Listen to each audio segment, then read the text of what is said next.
Hello everyone, welcome back to the CLAT series which we are going to be running from now on.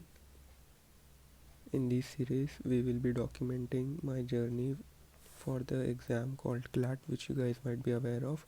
This exam is on December of the 7th, and today is the 99th day of the preparation, 99th day since the exam is going to be held. And today I wasn't as productive as I should have been. These were the tasks which I set for today. I wanted to do the mock review which I had left yesterday, but I wasn't able to complete that. I did a quants class, I wasn't able to do the assignment. I read the news, primarily Indian Express and the Hindu's headlines, and then I did April's MCQs, which were really terrible. I mean, it went terrible. I wasn't able to recall much of the things. So I mean, I have one learning which I have for today is to have active recall, to have better ways to revise, because it won't work if I don't remember the facts which I have already revised.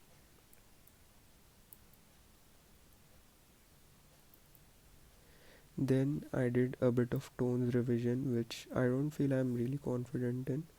I would be improving in these things as well. I mean, I would revise this again. So this is a star mark thing which I would do again. Then logical assignment, I did the logical assignment ka analysis here. This was the analysis which I have done, and I've learned a lot of new things in the logical reasoning which I would be sharing at the end of this video. Then this GK revisions PDF was still not done. So this GK revision is primarily of the past year's GK notes which I have made. So this has all the major news such as Russia-Ukraine war, Israel-Iran conflict and all.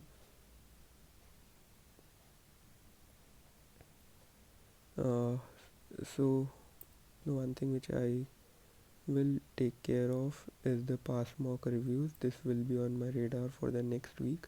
I won't do this in a single day but in a span of many days. And same goes with the GK revision. These two things will be of utmost priority for me for the next few days. And these were the learnings which I had. As I said yesterday, I would be creating a notebook of it, so I have noted everything down.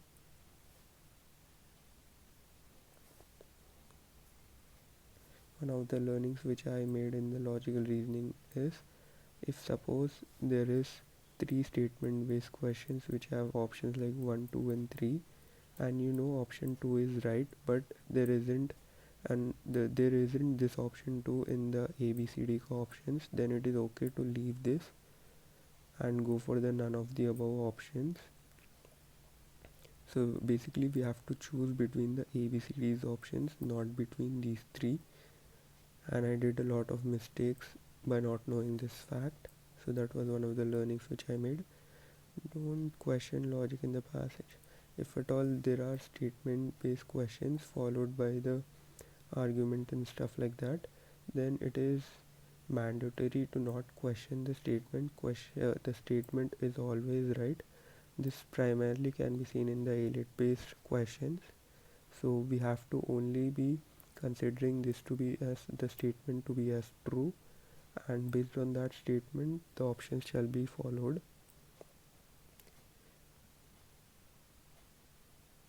In statement base, where an argument is found, it has to be backed by something more than a mere opinion.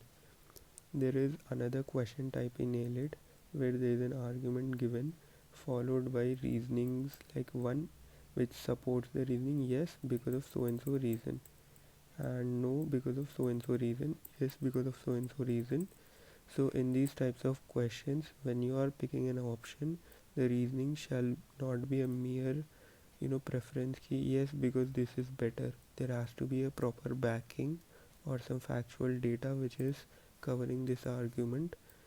So this is the general rule. The ALET might get deviated from this sometimes, but this has to be the general rule of thumb which one needs to follow.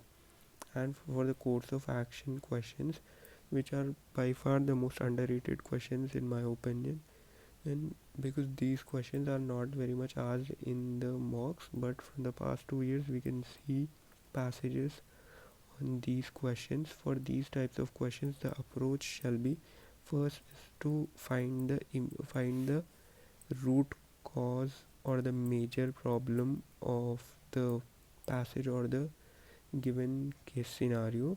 Then only we have to take a course of actions.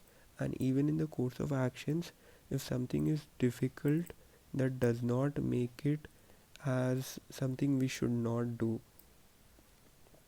So even though it is difficult, if it is said to be giving benefit, then it has to be considered despite the difficulty.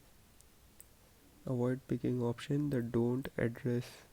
Okay, yeah, this is done. See assumption from author's statement maker's perspective. So what we do in assumptions is we see the assumption from our POV. So that is a blatant mistake, because the assumption shall always be made from the author's POV, and if there is no author in that, then we have to do it from the POV of the statement maker, whoever has mentioned that particular fact. What is he assuming? Our assumption shall not be taken into account. So this would help us to eliminate a lot of options, because this is a common trap which I came across today. Then one question or two questions which I have, which I would be clearing with my mentors in a few days, is how to tackle the none of the above options questions. So there were questions in logical reasoning which had option A, B, and C, and in option D we had none of the above. So I mean, what is the proper line of demarcation in which we have to go for none of the above and not for the other options? Because every option is incomplete in itself. So what is this line, and how do I tackle this is a question which I will be asking to my mentors. And even in the quants, if you see in I mean, it was not quants, it was logical reasoning, analytical reasoning ka set, there were a lot of questions which set cannot be determined. When the option comes as cannot be determined, I get a bit biased towards these options and I question ki am I doing right and wrong. So how do I tackle this? What shall be my approach is a question which I am going to ask to my mentors. Then another observation which I made was to go to a library, which is a must. I am currently going to a library. I mean, I'm not that regular to it, but I have realized today was the day which I chose not to go to the library, and it has backfired very badly to me, I believe. I mean, I was only able to clock in like 6 hours despite studying for a lot of time. So today's clocked in time is 6 hours. The target time was 10 hours. So let us fill all these details in this. So I woke up at 12 because I slept very late. Actual hours is 6. Target hours were 10. Sleep time, I mean, I cannot say the sleep time because it's very irregular. Energy levels were low today. Focus was the same. Mood was even low today. Practice questions were probably, let me count.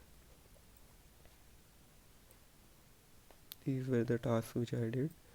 So in the logical assignment there were probably 20 questions which I did.